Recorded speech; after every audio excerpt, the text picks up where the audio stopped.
The Central Bank of Nigeria, in its first monetary policy meeting under the leadership of Yemi Cardoso, has raised its benchmark interest rate, known as the Monetary Policy Rate (MPR), to 22.75% for the first time in 8 months, with the cash reserves ratio being increased to 45%.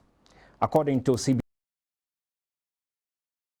data, this is the highest MPC rate ever and is aimed at mopping up excess naira liquidity. Briefing journalists after the two-day meeting held in Abuja, the governor of the CBN, Yemi Cardoso, who chaired the Monetary Policy Committee meeting for the first time since he assumed office in September 2023, said the move was in a bid to tame the stubborn inflation that had not responded much to the previous marginal increase.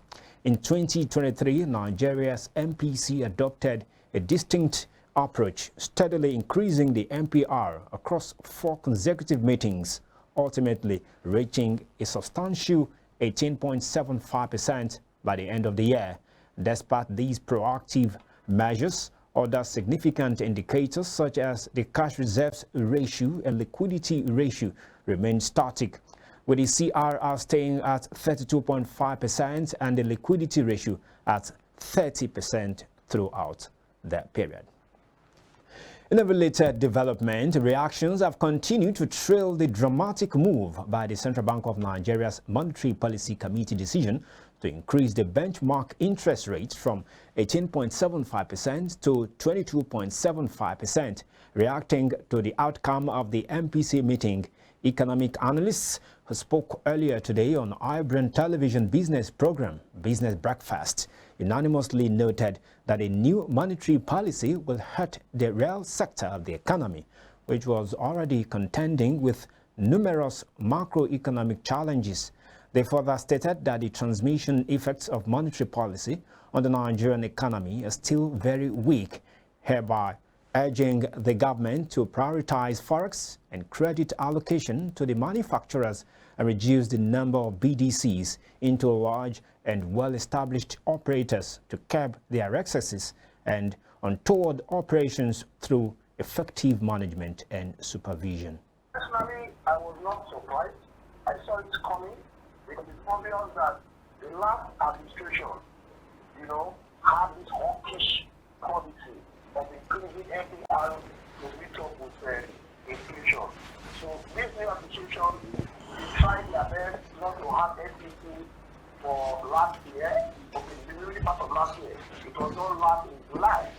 And doing this one for the first time under this current CBN governor, I looked at the trend and I said, he has no choice to do and do as the rule. But my issue there was, I did not expect him to increase it by over 400 basis points. I was thinking maybe 150 or 100 basis points. So it was a shocker to see that it was only 400 basis points. Actually, for us to see the rate hike, we are not surprised. But the magnitude of the hike is what we are concerned. In the history of Central Bank of Nigeria, this is the first time we are seeing 400 basis point hike in rate. And at the same time, in the history of our democracy, this is the time we are seeing interest rate going towards 22.75. It tells you that we are already in a different environment. In 28 years, inflation hit 29.9%. Tells you that the era we are is era that we need decision to curtail a lot of things. But in the process, we should consider our economy first before foreign investors. It is obvious that rate hike will encourage savings. But in Nigeria today, because of the poor purchasing power, many people don't have savings to use it. That means if you are using it to encourage savings so that they can start investing, what do they have to say? We already know that the reduction in the NPR will cause more havoc on the economy, while also retaining it is not part of the option. We know that it's expected that the MPC will increase the NPR, but to what extent is what we do not know. We don't foresee to what large extent it was supposed to happen. So it happened yesterday, and it was increased by 400 basis points to 22.75%.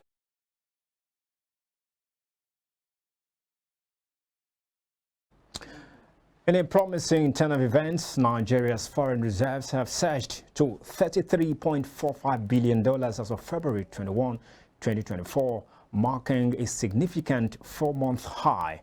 This positive momentum comes amid persistent economic challenges and recent foreign exchange shortages that have been a source of concern for the nation.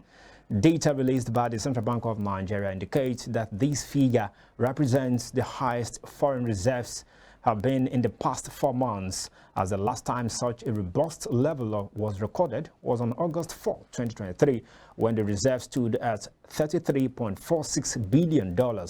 Meanwhile, analysts believe this consistent increase in foreign reserves provides a glimmer of hope and suggests that concerted efforts to address foreign exchange shortages are making headway, contributing to the fortification of Nigeria's external financial position.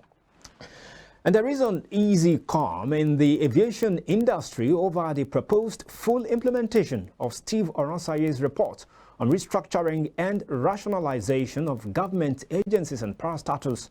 President Bola Ahmed Tinubu on Monday ordered the full implementation next 3 months. The report had dragged on for over a decade since it was commissioned by former President Goodluck Jonathan.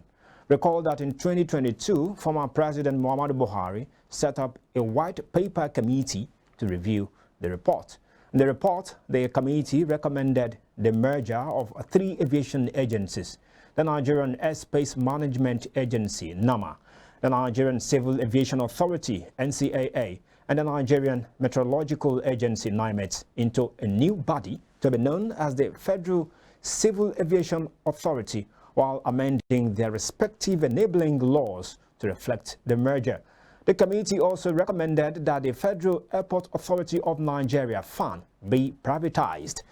The Federal Executive Council, FEC, on Monday approved the immediate adoption of the report, which means the regulatory authority would be merged with other agencies, which stakeholders said would not be feasible, especially given the country's membership of International Civil Aviation Organization, ICAO.